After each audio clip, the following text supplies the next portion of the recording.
Today we're going to look at How Many Times from Toto's 8th studio album, Kingdom of Desire. Last album with Jeff Porcaro on drums. Unfortunately, he died in 1992 in preparation for the tour for this. Okay, this song is, it's in the E major, and I'm going to use those chords when I'm sort of calling out the notes and the positions, but the guitar is tuned down one whole step to D. So all the regular chords still work, but you're not in drop D, the whole guitar is in D. So tune down one whole step. Okay, let's look at the intro. Okay, the intro's got a great riff. It's sort of based around an E minor, E Dorian. It's got that natural 6 in there as well. I'm going to play it slow and then I will call out the note.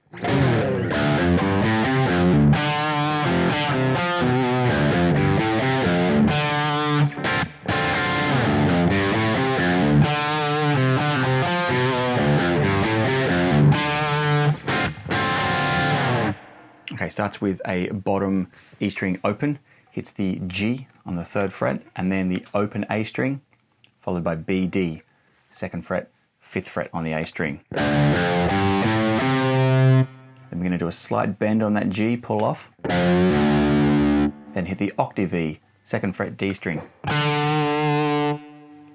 open D string back up to E, back to the open D, and then we're going to hit a G, C sharp. That's the Dorian part, minor 3rd to the flat 6. That's that tritone, that flat 5 interval. It's got a very specific sound, so when you play it as an obvious sort of the minor 3rd and the 6 together, that descending, it's got that tritone sound. It's really, really nice. All right, let's do it again.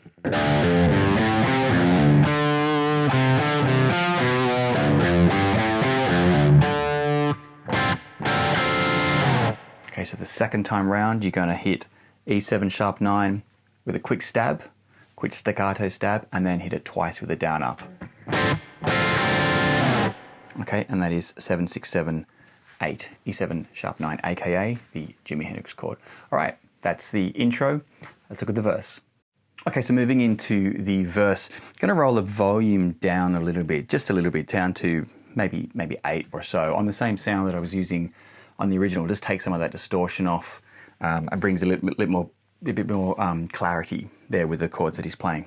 Okay, now what he's doing is these little 2-note dyads, thirds. Interestingly, we were in an E minor riff, that sort of main riff, E Dorian, but the first note, the first third that you hear in the verse is an E major. So E and G sharp. Again, compositionally is always sort of interesting what those guys do.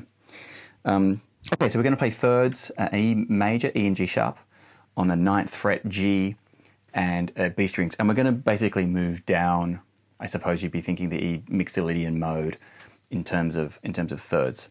So we're going to have a long play the third, hold it, then a quick hit before you move to the next one, like this.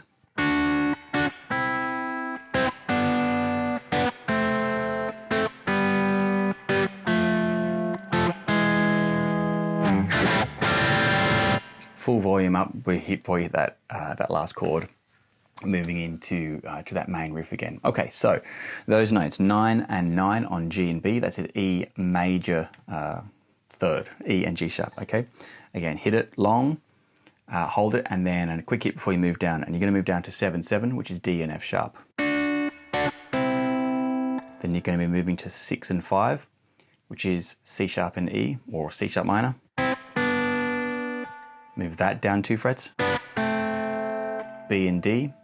Now playing A major, A and C sharp, 2 with 2. Now you're going to bring in G natural. We've gone to the D and G strings, 5th fret, 4th fret. So that is a G and a B there. So we started with G sharp here, now we've got a G here. So we're sort of going between E Mixolydian and E Dorian technically. But again, that's sort of that bluesy, rocky. You can mix the minor 3rd, major 3rd a lot. So we hit the G natural there. Down 1 fret, you've got F sharp and A sharp. So in terms of the key, you should be having an A natural there. But he's brought that in as a F sharp major, almost because he's going to be resolving to a B chord and F sharp is the 5th degree of F sharp, so that 5-1, 5 being a major, F sharp. That's kind of why that works from a theoretical perspective, but it just sounds great. So at one level, who cares what the theory is, right? And then those last two stabs are B7 sharp 9, but with your pinky, hit both strings, the E and the B and the E strings on that 3rd fret. So you 2, 1, 2, 3, 3. So let me play that verse again.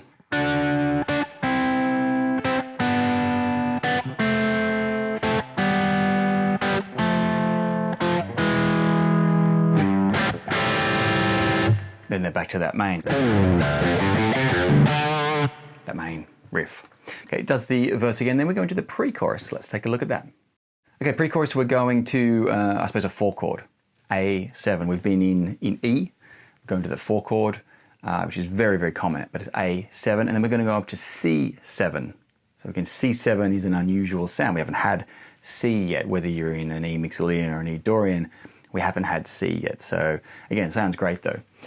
So it's a sort of a typical A7 voicing here. Normal A chord, but that A there is an open G string, okay?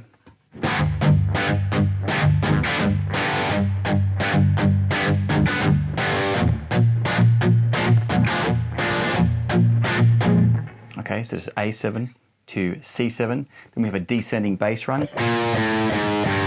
Okay, just C, B, B flat, A, or 3, 2, 1, off. Okay, let me play that pre-chorus.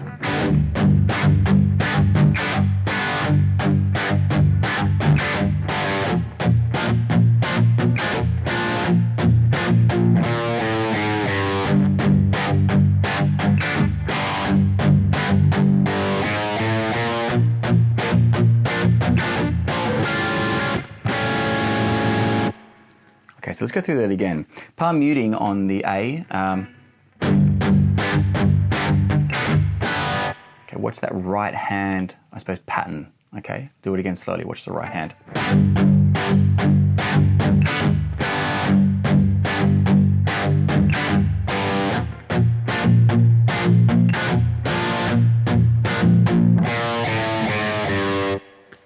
Okay.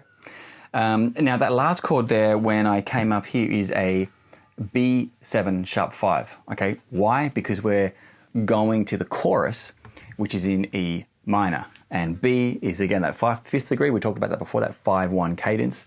So a B7 going to E minor works really, really well. B7 sharp 5 in E minor especially works well. It's a beautiful sound. So we're doing first finger on the 7th fret, second finger 7th fret on that D string. And then we have 3rd and 4th fingers on the 8th fret. Okay, so you've got B, A, D sharp, and G, or F, double sharp, sharp 5.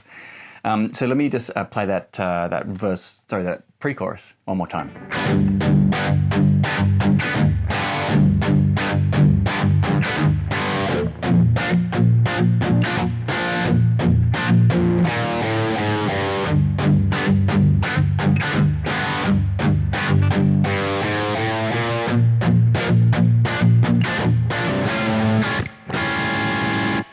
Okay, the picking, strumming pattern, I do a down, up, down. Okay, and then we move to the chorus. All right, let's look at the chorus. Okay, the chorus. So the chords themselves are E minor, G, to a B5, or sort of a G major 7 on B, so a B sound, and to a C. A little bit hard to hear what Luke is playing on this one. So what I heard on the original and what I played at the beginning was this. I'll come out of the end of the pre-chorus.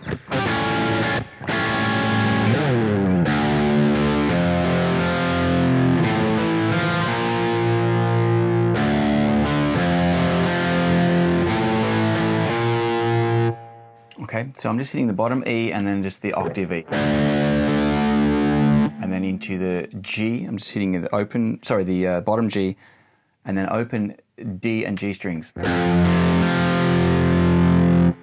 I'm hitting a B5, but then I'm bringing the open G string underneath. Then just a C bass note. There's one part in the chorus that I forgot. It's the end of the chorus. So we have that sort of E minor G, B with the open G string to the C.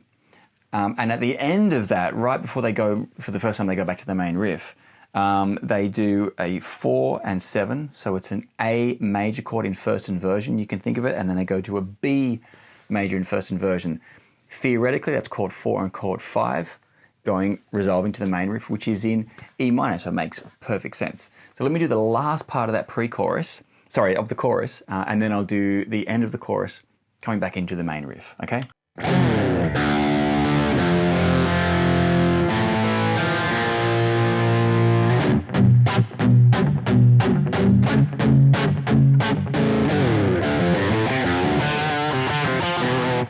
Okay, so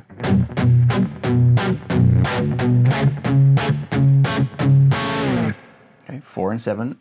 It's a 4 chord, A major, but you've got C sharp and A. Move it up 2 frets. It's a 5 chord, B major, D sharp and B are the notes you're playing there. Palm muting, okay.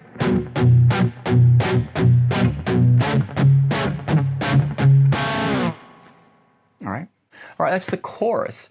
Then it goes into to a guitar solo, but in the middle of the guitar solo, there's a riff that's happening underneath sort of the main part of the solo. Let's have a look at that.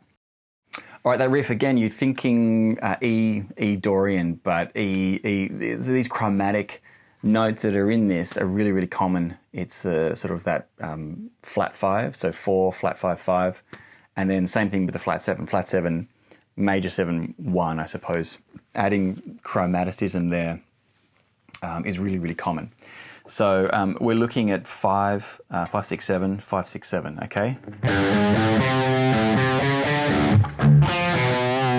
There's that tritone that we saw in the main riff. So G to C sharp, or 5 to 4 on the D and A strings. So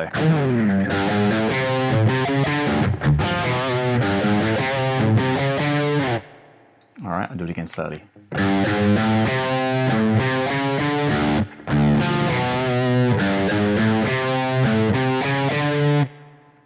All right. In terms of vibrato,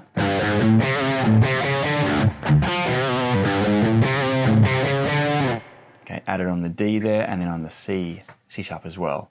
Okay.